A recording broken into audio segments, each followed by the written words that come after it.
লতি দিয়ে শুটকি মাছ দিয়ে লতি দিয়ে করব। দেখো রেসিপিটা তোমরা দেখতে থাকো কীভাবে করা হয়েছে। শুটকি মাছটা তেলে দিয়ে দিলাম। দেখো শুটকি মাছটা ভাজা হয়ে গেছে। স্বাদ মতন হলুদ, নুন, কাঁচা লঙ্কা, আদা বাটা, কাশ্মীর শুকনো লঙ্কা এই যে দিয়ে দিলাম। ভাজা হয়ে গেছে। এই যে মশলাটা ভাজা হয়ে গেছে, শুটকি মাছের মশলাটা ভাজা হয়ে গেছে। দেখো এই দেখো এইবার লতিটা দিয়ে দিলাম।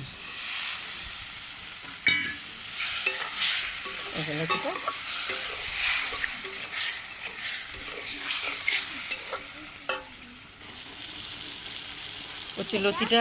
কচি লতিটা আমার কমপ্লিট। শুটকি মাছ দিয়ে করেছি, দেখতে পাচ্ছেন।